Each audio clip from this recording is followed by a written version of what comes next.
There are moments that split your life into before and after. For me, it was a spray of green mist. I was in junior high school, flipping through channels late at night, when I stumbled onto something I didn't fully understand, but couldn't look away from. The Great Muta, Naoya Ogawa. And standing in the middle of it all as special referee, Antonio Inoki. Even then, even as a kid who barely knew the difference between a headlock and a wrist lock, I knew that name. Inoki. You didn't need to be a wrestling expert to feel the gravity of his presence. The man was a monument. And then Muta spat the mist directly into his face. The room went silent. My jaw hit the floor.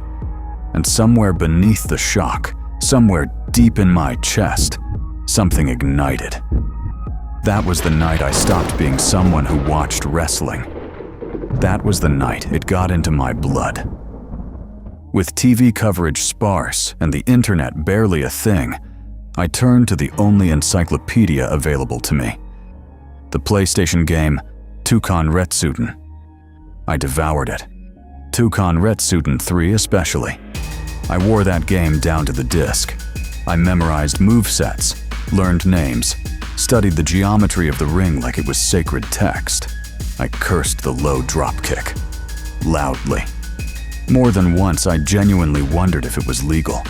But buried inside that digital roster were two names that would haunt me for years. Wild Pegasus, Black Tiger. I didn't know their real names yet. I didn't know their stories. But something about those names felt different. Heavier, somehow. Like they mattered.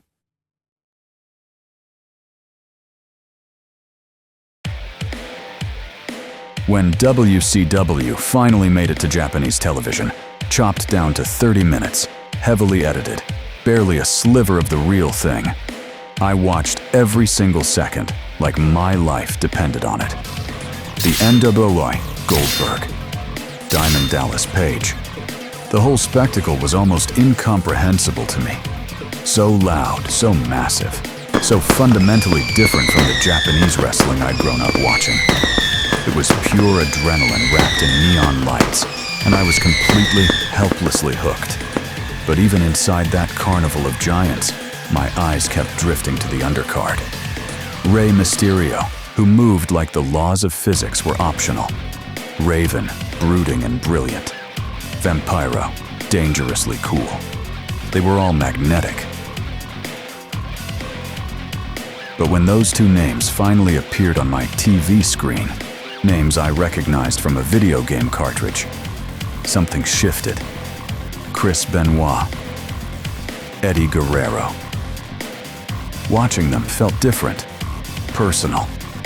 Even inside the glittering machinery of American sports entertainment, I could see it, embedded in every suplex, every counter, every moment of physical precision. The DNA of Japanese wrestling, alive and breathing. These men hadn't just passed through Japan. Japan had left its mark on them. You could feel it. I became obsessed. And as I followed their matches week after week, another wrestler started pulling at my attention. Not because I'd read about him, not because anyone told me to watch, but because the moment I saw him move, I felt the same thing I felt watching Benoit and Guerrero. Chris Jericho.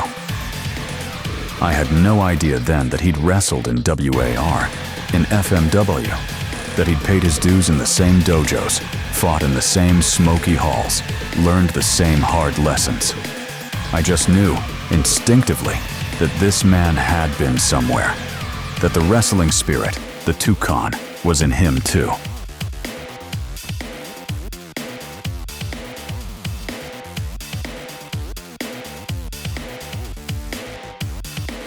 Three men, one soul.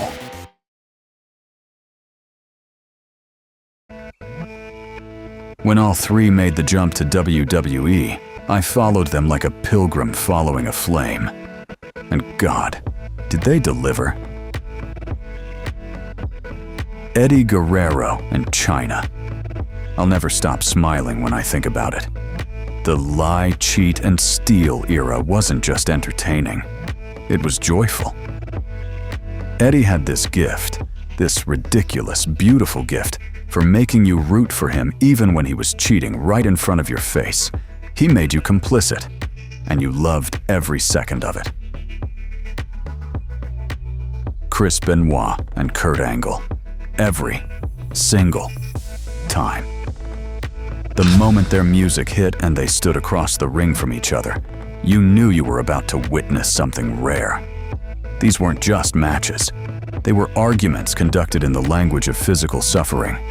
Two men trying to outwill, out-technique, and out-endure each other in real time. The mat work, the submissions, the intensity. It was art, even when it was brutal, especially when it was brutal. And then there was Jericho, the night he defeated The Rock and Stone Cold Steve Austin in the same night to become the first ever undisputed champion. I still feel it, that disbelief, that joy. The kid who'd been watching a 30-minute edited WCW broadcast in Japan. The kid who'd first seen his hero's name on a PlayStation cartridge. That kid watched Chris Jericho stand at the absolute summit of professional wrestling. Some nights, wrestling makes you feel like a child again. That was one of those nights.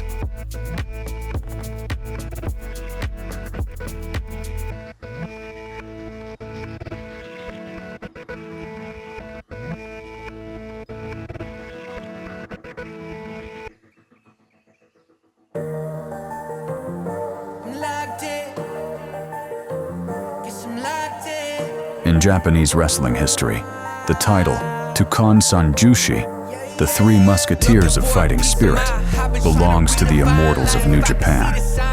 It is not a title given lightly. I know that. But I also know this. The three men who shaped my love of wrestling more deeply than almost anything else.